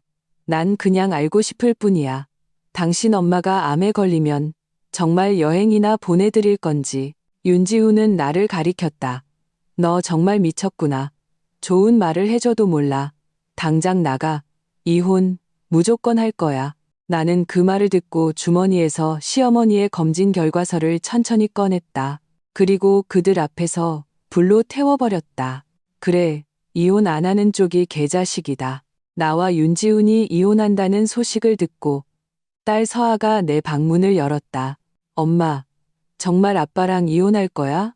서아가 온 것을 보고 나는 아픈 사람이 사실 할머니라는 것을 말해주려 했다. 하지만 그녀는 나를 향해 쏘아붙였다. 엄마, 외할머니 병은 암이잖아요. 치료할 게 뭐가 있어요? 제발 정신 좀 차려요. 돈을 아무리 쏟아부어도 오래 못 사신다고요. 나는 멍해졌다. 윤서아의 말이 너무나 충격적이었다. 나는 믿을 수 없다는 듯 그녀를 쳐다봤다. 서아야, 그분은 내 친할머니셔. 윤서아는 자신이 무슨 문제가 있는지 전혀 모르는 듯했다. 친할머니면 뭐 어때요? 왜 하필 그런 병에 걸리셔서.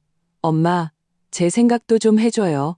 저 곧 대학 가야 하고 졸업하면 집도 사주고 차도 사줘야 하잖아요. 이게 제가 나중에 남자친구 사귈 때 미천이라고요. 곧 돌아가실 분한테 돈을 다 써버리면 저는 어떡해요? 입 닥쳐. 나는 분노로 그녀를 쳐다봤다. 이런 말, 윤지훈이 시켰니? 외할머니가 평생 가장 예뻐한 사람이 넌데 어떻게 그런 말을 할 수가 있어? 너 정말 너무 실망스럽다. 나는 가슴 아프게 윤서아를 바라봤다. 하지만 그녀는 조금의 죄책감도 없이 오히려 더 큰 소리로 말했다. 도덕적 잣대들이 되지 마요. 엄마가 말한 거 저도 다 알아요. 근데 그게 밥 먹여줘요? 아빠가 그랬어요. 외할머니 병은 10억을 써도 못 고친다고. 할머니는 엄마 친엄마지만 저도 엄마 친딸이잖아요. 그리고 병원은 밑 빠진 독인데 돈 들여서 고생시키는 것보다 차라리 여행이나 보내드리는 게 낫다고요. 그렇게 하면 돌아가셔도. 그녀의 말이 끝나기도 전에 내 손바닥이 그녀의 뺨을 때렸다. 짝 소리가 났다. 나는 분노로 온몸을 떨었다. 이 배은망덕한 것, 내가 이런 애인 줄은 몰랐다. 윤서아는 뺨을 감싸쥐고 나를 차갑게 쳐다봤다. 그 모습이 너무나 낯설었다. 엄마, 잘 생각해요. 이 일 때문에 진짜 아빠랑 이혼하면 전 절대로 엄마 안 따라가요. 나중에 혼자 늙고 싶지 않으면 계속 고집 부리세요. 윤서아의 이 한마디에 내 마음은 완전히 싸늘해졌다. 유전자는 역시 강력했다. 아비가 그러니 딸도 그랬다. 딸의 본 모습을 보고 나는 차갑게 비웃었다. 좋아, 윤서아. 내가 널 헛키웠구나. 그렇게 양심이 없으면 네 아빠랑 할머니 따라가. 하지만 나중에 울면서 나 찾아오지 마. 윤서아도 비웃기 시작했다. 이제 보니 알겠네요. 엄마 마음속에는 이 딸보다 엄마가 더 중요한 거였어. 아빠랑 이혼하면 저도 엄마랑 연 끊을 거예요. 미리 말해두는데 돈 다 쓰고 나중에 늙어서 돈 없다고 불쌍하게 저 찾아오지 마세요. 이 순간 내 마음은 이상할 정도로 평온해졌다. 걱정 마, 윤서아. 굶어 죽어도 너 찾아갈 일 없어. 윤지훈은 내가 후회할까봐 두려웠는지 즉시 이혼 수속을 밟았다. 구청에서 나오자 그는 깊은 한숨을 내쉬었다. 나는 그가 마침내 나라는 짐을 벗어던졌다고 안도하고 있음을 알았다. 우리의 재산 분할은 간단했다. 아파트 2채는 한 채씩 나눠 가졌다. 공동재산인 5억 원의 예금은 윤지훈이 내게 나눠주려 하지 않았다. 그 돈은 내가 윤서아에게 일시불로 지급하는 양육비라고 생각해. 나는 그의 속셈을 알았다. 지금 내게 2억 5천만 원을 주면 내가 전부 엄마 치료비로 쓸 것이라고 생각했을 것이다. 그러면 돈은 다 없어지고 윤서아의 양육비는 한 푼도 못 받게 되니 그가 손해라고 생각한 것이다. 나는 동의했다. 윤서아도 옆에서 덧붙였다. 엄마, 이제 우리는 가족이 아니지만 그래도 할 말은 해야겠어요. 외할머니 병원비 쓸 때 좀 아껴서 써요. 나중에 늙어서 돈 없게 되지 말고요. 나는 윤서아의 속뜻을 알았다. 나중에 나를 부양할 생각이 없다는 경고였다. 그녀에게 내 마음은 이미 완전히 죽었다. 늙어서 그녀에게 기댈 생각은 추호도 없었다. 나는 차갑게 말했다. 걱정 마. 나중에 너한테 패 끼칠 일 없어. 하지만 너도 머리 좀 써. 곧 성인인데 남한테 팔려가서 돈 세주고 있지 말고. 이 말을 듣자 윤지훈이 불쾌해했다. 강유진, 무슨 소리야? 우리 부녀 사이를 이간질하는 거야? 그는 고개를 돌려 윤서아에게 말했다. 봤지? 이게 내 엄마다. 널 좋게 생각하는 법이 없어. 머릿속에는 온통 자기 친정 식구뿐이야. 윤서아는 흥 하고 코웃음을 치며 윤지훈의 팔짱을 꼈다. 아빠, 난 이제 저 사람이랑 아무 관계 없어. 이제 아빠랑 할머니가 내 가족이야. 시어머니는 이 말을 듣고 활짝 웃으며 말했다. 그래, 내 착한 손녀. 저런 엄마는 없는 게 나아. 아빠더러 나중에 새엄마 찾아달라고 해. 그리고 남동생도 낳아주고. 그러면 우리 가족은 화목하게 잘 살 텐데 저 여자는 밖에서 외롭게 살겠지. 이들 조선 3대의 의기양양한 얼굴을 보며 나는 경멸의 미소를 지었다. 가족의 행복도 누릴 복이 있어야 누리는 거지. 어떤 일은 너무 일찍 좋아하면 안 되는 법이야. 병원에 가서 검사나 빨리 받아보시는 게 좋을걸요. 그러다 시기를 놓치면 목숨이 위험할 수도 있으니까. 시어머니는 내 말뜻을 전혀 알아듣지 못하고 매우 의기양양하게 말했다. 강유진, 네가 날 저주할수록 난 더 오래 살 거야. 네 엄마가 왜 암에 걸렸는지 알아? 네가 입을 함부로 놀려서 그래. 지금은 내 엄마지만 몇 년 후에는 내 차례일 거야. 너희 모녀는 조만간 다 죽을 거고 그때는 내 손녀가 내 집을 물려받을 거야. 나는 그녀를 가리키며 쏘아붙였다. 당신은 세상에서 가장 악독한 늙은이야. 당신의 업보는 아직 끝나지 않았어. 그리고 너, 윤서아, 나랑 연을 끊었으니 내 돈과 집을 넘보지 마. 내가 다 기부해버릴지언정 너한테는 한 푼도 안 남겨줄 거니까. 떠나기 전 나는 윤지훈에게 마지막으로 한마디 했다. 몇 년간 부부로 지낸 정을 생각해서 마지막으로 충고 하나 할게. 빨리 어머니 모시고 병원에 가봐. 돈 아까워하지 말고. 어쩌면 아직 늦지 않았을지도 몰라. 윤지훈은 내 말을 듣고 욕설을 퍼부었다. 네가 무슨 상관이야. 너나 잘해. 나는 냉소했다. 염라대왕이 부르는 귀신은 좋은 말로 설득하기 어렵지. 그럼 어디 한번 좋은 구경이나 해보자. 그날 이후 나는 다시 태어난 기분이었다. 더 이상 그 가정을 위해 매일 바쁘게 뛰어다니지 않고 내가 좋아하는 일을 할 수 있게 되었다. 나는 어머니를 모시고와 함께 살았다. 우리는 매일 함께 밥을 먹고 산책하며 여유롭고 즐거운 나날을 보냈다. 윤지훈은 정말 빛의 속도로 새로운 여자를 만났다. 그 여자는 그보다 10살 이상 어렸고 만난 지 얼마 안 되어 임신했다. 나를 약 올리기 위해 윤지훈은 일부러 여자친구와 함께 찍은 가족 사진을 보냈다. 이혼 후 그를 차단했기 때문에 이 사진은 윤서아가 내게 보낸 것이었다. 사진을 봐도 내 마음에는 어떤 파문도 일지 않았다. 윤서아도 차단하려던 순간 그녀에게서 갑자기 메시지가 왔다. 나 다음 달에 대학 가. 새 휴대폰 필요해. 150만 원 정도 빨리 돈 보내. 나는 속으로 비웃었다. 이름도 없는 전문대에 가놓고서는 SNS에 올리고 온 동네에 자랑하고 다니더니 정말 창피한 줄도 몰랐다. 내가 답이 없자 윤서아는 아예 전화를 걸었다. 내가 보낸 메시지 봤어? 뭐해? 돈 보내라고. 그리고 다음 달에 친구들이랑 여행 갈 거니까 총 200만 원 보내. 그가 말을 마치기도 전에 나는 전화를 끊었다. 그리고 바로 그녀를 차단했다. 며칠 후 어머니의 생신이었다. 나는 어머니를 모시고 외식을 했다. 아파트 단지로 막 돌아왔을 때 시어머니가 맹렬한 기세로 나타났다. 우리가 나타나자 그녀는 나를 향해 소리쳤다. 강유진, 네가 엄마 노릇은 제대로 하는 거야? 내 딸이 대학에 갔는데 넌 인색하게 돈 한 푼 안 내? 네가 내 아들이랑 이혼한 건 어른들 문제지 왜 서아한테 화풀이야? 내가 엄마 자격이 있어? 주변에 사람들이 모여들자 그녀의 연기는 더욱 풍부해졌다. 사람들도 우리를 보며 수군거렸다. 저 엄마는 옷차림도 괜찮은데 어떻게 자기 딸한테는 저렇게 무심할까? 요즘 애들 신경 안 쓰는 엄마들 많잖아. 맞아. 내 전 며느리도 그랬어. 자기만 즐겁게 살지. 내가 오해받는 것을 보고 어머니가 참지 못하고 나섰다. 사부인, 그렇게 말씀하시면 안 되죠. 이혼 서류에 분명히 명시되어 있어요. 예금은 전부 아드님과 서아가 가졌고 그 이후의 모든 비용은 유진이가 더 이상 지불할 필요가 없다고요. 어머니가 진실을 밝히자 시어머니는 얼굴이 화끈거렸다. 그녀는 갑자기 어머니를 향해 악흔흔하게 소리쳤다. 이 늙은이야, 너 곧 죽을 거잖아.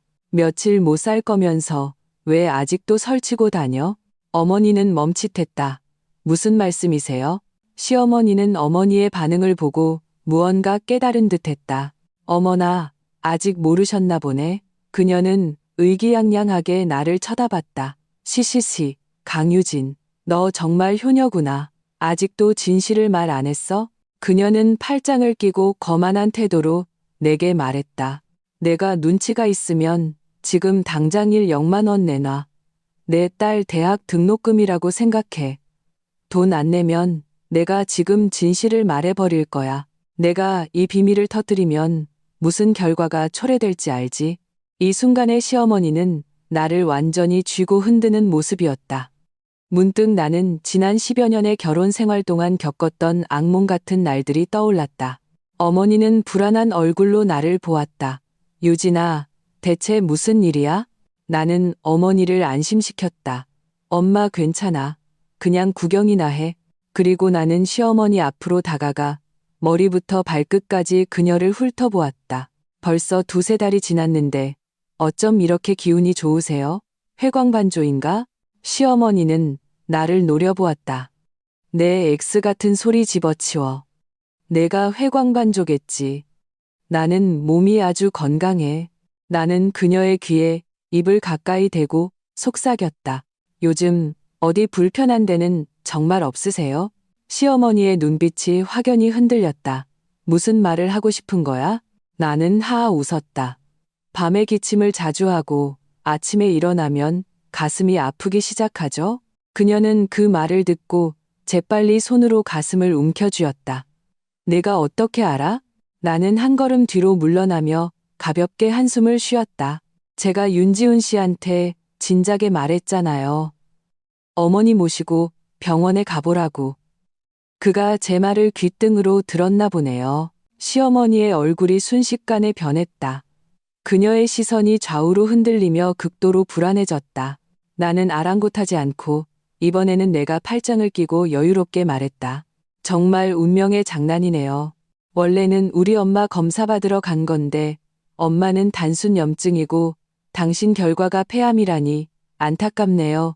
2달 전에는 중기였는데 지금은 내 말을 듣고 시어머니는 제대로 서 있지 못했다. 그녀는 바닥에 주저앉아 완전히 넋이 나간 모습이었다. 아니야, 네가 거짓말하는 거야. 암에 걸린 건 내 엄마였잖아. 어떻게 내가, 이건 불가능해. 그녀는 갑자기 격렬하게 기침을 하기 시작했고 이내 한 입에 검붉은 피를 토해냈다. 당시 상황은 매우 혼란스러웠다. 어머니는 그녀가 불쌍하다고 생각하여 그래도 한때 사돈이었던 정을 생각해서 119에 신고했다. 윤지우는 병원에 도착하자마자 소란을 피우기 시작했다. 우리 엄마 멀쩡했는데 왜 병원에 왔어? 강유진, 내가 때린 거지. 너 정말 악독하다. 그 연세 드신 분을 어떻게 때릴 수가 있어? 내가 오늘 분명히 말하는데 엄마한테 무슨 일 생기면 너 감옥에 쳐넣을 거야. 그는 이치에 맞지 않는 억지를 부렸다. 이때 주치의가 다가왔다. 시끄러워요. 여긴 병원입니다. 환자는 안정이 필요해요. 규칙도 모르세요? 윤지우는 재빨리 의사에게 다가갔다. 선생님, 저희 어머니 어디 다치셨어요? 상해 진단서 꼭 끊어주세요. 최대한 심각하게 써주시고요. 의사는 눈을 치켜떴다. 상해 진단서요? 왜 그런 게 필요하죠? 윤지우는 더 가까이 다가갔다. 그는 나를 가리키며 의사에게 말했다. 이 여자는 제 전처입니다. 제가 재혼한 걸 보고 배가 아파서 저희 어머니를 이렇게 때렸어요. 당연히 고소해야죠. 의사는 그 말을 듣고 즉시 꾸짖었다. 말도 안 되는 소리. 당신 아들 맞아요? 어머니는 폐암 중말기입니다. 당신 전처가 어머니를 모시고 오지 않았으면 지금쯤 큰일 났을 겁니다. 이 말을 듣고 윤지우는 완전히 멍해졌다. 그는 믿을 수 없다는 표정이었다. 어떻게, 저희 엄마는 멀쩡했는데 어떻게 암에 걸릴 수가 있어요? 그는 내 쪽을 쳐다봤다. 옆에 서 계신 우리 어머니는 혈색이 좋고 자세가 꼿꼿했으며 전혀 아픈 기색이 없었다. 그 순간 그는 길길이 날뛰었다. 강유진, 너 나한테 계속 거짓말한 거였어. 네 엄마는 암에 걸린 적도 없었어. 네가 일부러 날 속여서 이혼하게 만들려고 어떻게 그렇게 교활할 수가 있어. 내가 내 꾀에 넘어갔구나. 그는 소리를 지르며 나에게 달려들려 했다. 나는 재빨리 옆으로 피했고 몇몇 간호사들이 그를 제압했다. 나는 어머니를 내 뒤로 보호했다. 윤지훈, 처음에 우리 엄마가 암일지도 모른다고 했을 때 넌 집안 돈부터 다 빼돌렸어. 나중에 당신 엄마가 암으로 확진됐을 때 내가 말해주려고 했는데 넌 이미 멋대로 단정하고 내 말은 들으려고도 하지 않고 이혼부터 하자고 했잖아. 이 모든 멍청한 짓은 네가 저지른 거야. 이제 와서 내 탓을 해. 윤지우는 발버둥치며 나를 때리려 했다. 이 악독한 여자. 우리 엄마 아픈 거 알면서 왜 말 안 했어? 나는 분개했다. 책임을 남한테 떠넘겨서 자기 마음 편하자고 하지 마. 이혼할 때 내가 충고했잖아. 어머니 모시고 병원 가보라고. 내가 안 들었잖아. 내가 무슨 방법이 있어. 윤지우는 여전히 분노에 차 있었지만 내 말에는 반박할 수 없었다. 이때 의사가 또 참지 못하고 말했다. 싸우려면 나가서 싸우세요. 환자는 안정이 필요합니다. 윤지우는 나를 뚫어지게 쳐다봤다. 나는 그가 무섭지 않았다. 그를 째려보고 어머니를 데리고 나가려 했다. 바로 그때 침대에 누워있던 시어머니가 갑자기 큰 소리로 외치는 것을 들었다. 아들아, 엄마 죽기 싫어. 엄마 이제 겨우 60대야. 꼭 살려줘. 돈이 얼마가 들든 엄마 치료해줘. 나는 흥하고 코웃음을 치며 어머니를 데리고 서둘러 병실을 나섰다. 그 후 며칠간 나는 휴가를 내고 어머니와 함께 여행을 다녀왔다. 도중에 윤지훈에게서 몇 통의 전화가 왔지만 나는 모두 끊어버렸다. 즐거운 여행을 그 때문에 망치고 싶지 않았다. 여행을 마치고 집에 돌아오자마자 윤지훈이 찾아왔다. 유진아, 몇 년간 부부였던 정을 봐서 2억만 빌려줘. 엄마 치료비로 써야 해. 지금 상태가 아주 안 좋아. 나는 어이가 없었다. 윤지훈, 당신 엄마 치료하는데 왜 나한테 돈을 빌려? 윤지훈은 계속해서 뻔뻔하게 말했다. 너 이제 40 넘었잖아. 돈 쓸 때도 별로 없고 내 월급 적지 않은 거 알아. 2억은 충분히 낼 수 있을 거야. 나는 그가 정말 제정신이 아니라고 생각했다. 절대 안 돼. 다른 사람 찾아봐. 그리고 그건 내 돈이야. 내가 어떻게 쓰든 너랑 상관없어. 내가 불에 태워버려도 내 마음이야. 너도 상관할 바 아니야. 윤지훈은 내가 이렇게 단호하게 거절하자 화를 냈다. 강유진, 이건 사람 목숨이 달린 일이야. 나는 비꼬 왔다. 넌 병원에 돈 쓰는 건 사람과 돈을 모두 잃는 일이라며? 암이잖아. 불치병이라고. 지금 살아있을 때 빨리 짐 싸서 여행이나 보내드려. 우리 엄마가 저렇게 아픈데 넌 그런 비꼬는 말이나 하고. 나는 바보를 보듯 그를 쳐다봤다. 당신 엄마도 그랬잖아. 60대인데 무슨 치료를 받냐고. 그건 불치병이지 감기나 열병이 아니라고. 정말 안 도와줄 거야? 나는 두 손을 펼쳤다. 당신 엄마는 내 엄마가 아니잖아. 죽든 살든 나랑 무슨 상관이야? 윤지훈은 내 말에 할 말을 잃었다. 그는 떠날 때 문을 세게 쾅 닫고 갔다. 어머니는 그 소리를 듣고 나와 그의 뒷모습을 보셨다. 그래도 한때 부부였는데 좀 빌려주는 게 어때? 내 돈이 부족하면 내 돈이라도. 어머니가 마음이 약해지시는 것을 보고 나는 즉시 제지했다. 신경 쓰지 마세요. 그 사람 손에 5억 원이나 있어요. 당분간은 돈 걱정 없을 거예요. 자기 돈 쓰기는 싫고 불효자라는 소리는 듣기 싫어서 저러는 거예요. 정말 뻔뻔한 사람이야. 잠잠해진 지 며칠도 안 되어 윤서아가 또 찾아왔다. 나를 보자마자 그녀는 큰 소리로 질책했다. 할머니가 저렇게 아프신데 어떻게 한 푼도 안 내놓을 수가 있어요? 아빠랑 이혼했어도 할머니는 제 할머니잖아요. 어떻게 그렇게 모질 수가 있어요? 윤서아는 여전히 그 모습 그대로였다. 내 딸이라는 것을 내세워 나를 마음대로 부릴 수 있다고 생각하는 것 같았다. 나는 살짝 미소 지으며 그녀의 말로 되받아쳤다. 도덕적 잣대는 밥 먹여주지 않아. 병원은 밑빠진 독인데 아빠랑 상의해서 온 가족이 여행이나 가는 게 어때? 내가 도와주지 않자 윤서아는 조급해졌다. 아빠가 할머니한테 돈을 다 써버리면 전 어떡해요? 제가 학교 다니면서 알바하는 꼴을 보고 싶으세요? 제 대학 생활은 즐기기 위한 거예요. 연애도 해야 하고 여행도 가야 해요. 제가 이렇게 힘든 걸 보고도 안 도와주실 거예요? 나는 눈썹을 치켜떴다. 깨게, 윤서아, 이게 내 진심이구나. 넌 할머니가 죽든 살든 관심도 없고 집안에 돈이 없어서 네가 마음대로 못 쓸까봐 걱정하는 거구나. 넌 뼛속까지 윤지훈이랑 똑같아. 이기적이기 짝이 없어. 효도라는 명목으로 나한테 돈 내라고 하다니 정말 역겹다. 우리 둘은 이미 연 끊었어. 내 일은 나랑 아무 상관없어. 말을 마치고 나는 윤서아를 쫓아냈다. 이 역겨운 사람들과 일들에서 벗어나기 위해 나는 아예 집을 팔고 이사했다. 이사 후 나는 마침내 평온한 나날을 보냈다.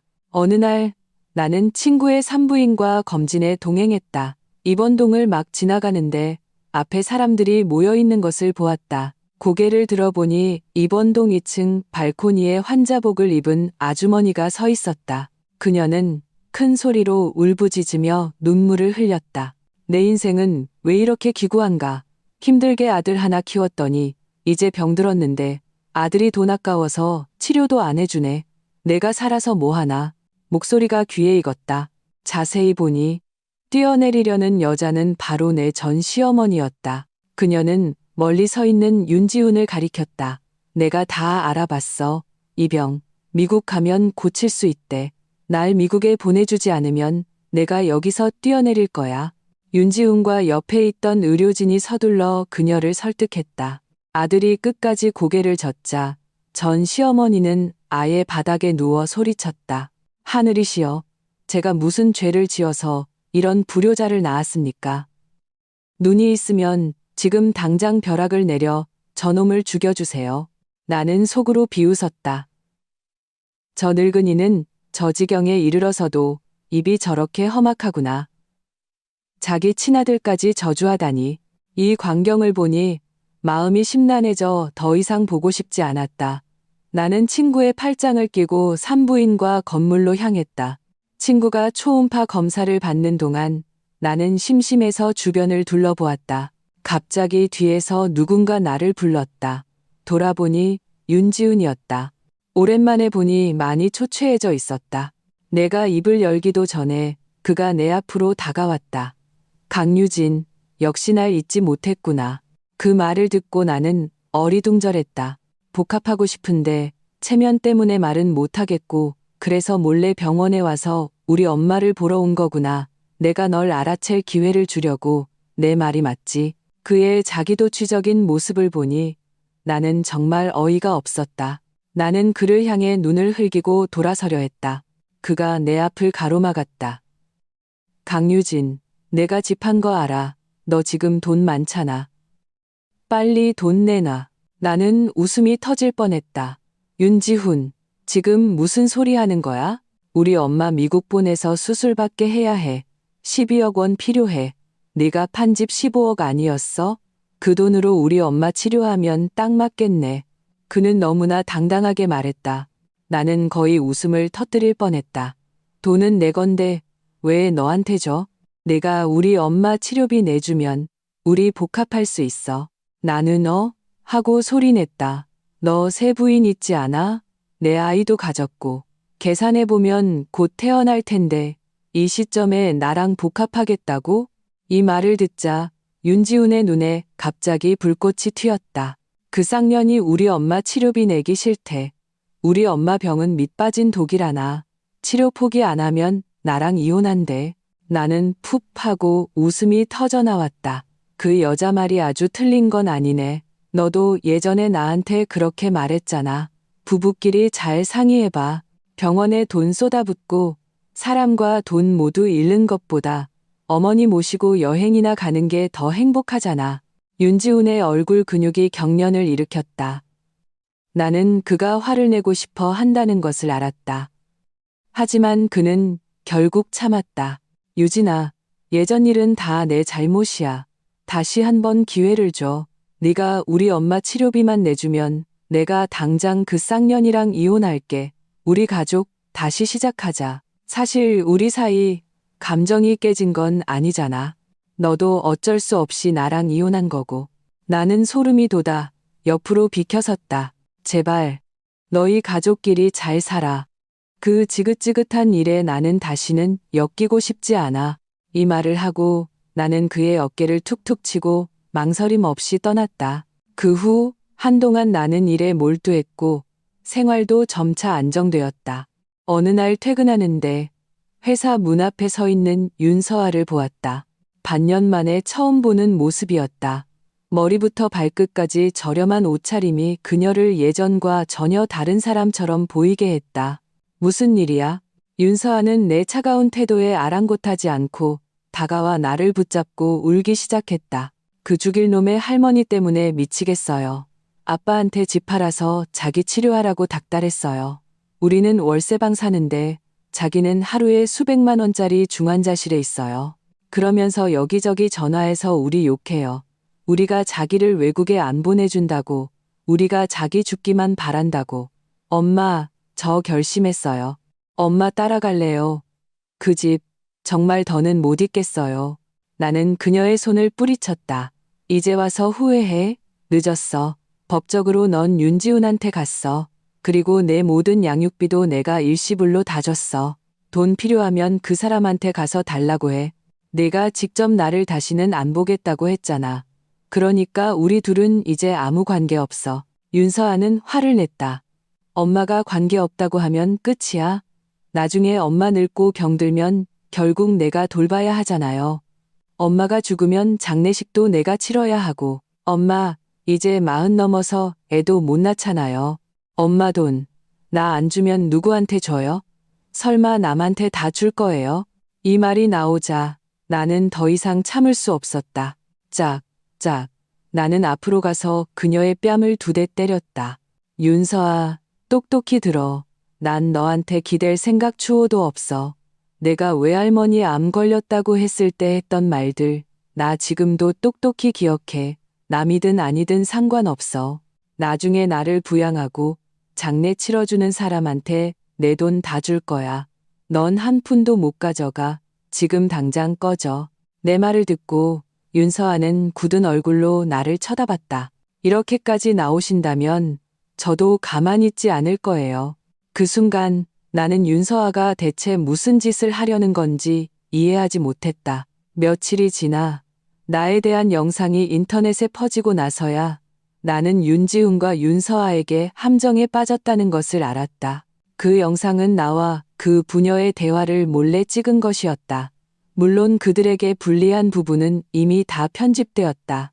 영상 내용은 전부 내가 시어머니 치료를 거부하고 그녀가 죽든 말든 내버려 두는 발언들 뿐이었다. 알바들을 동원한 여론 조작으로 나는 시어머니가 암에 걸렸다는 사실을 알자마자 남편과 딸을 버리고 돈을 챙겨 이혼한 악독하고 냉혹한 며느리로 낙인 찍혔다. 그 기간 동안 윤지훈 부녀는 세간의 주목을 받았다.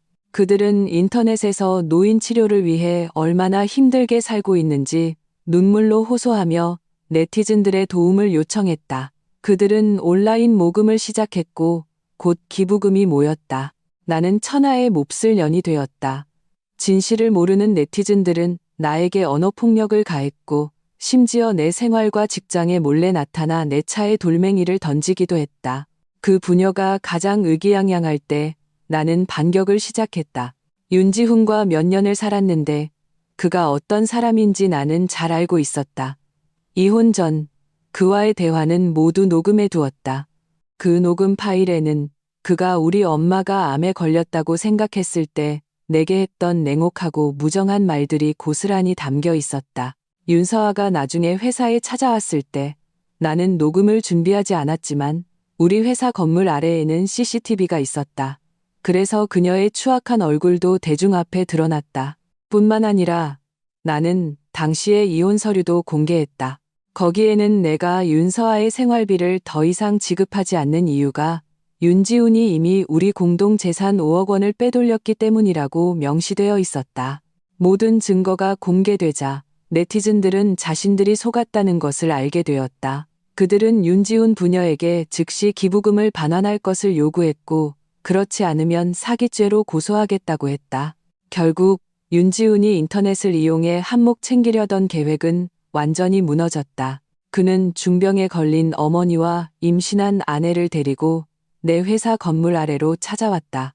강유진, 너무하는 거 아니야? 우리를 막다른 길로 몰면 우리 가족 다 내 앞에서 죽어버릴 거야. 내가 평생 편히 못 살게 할 거야.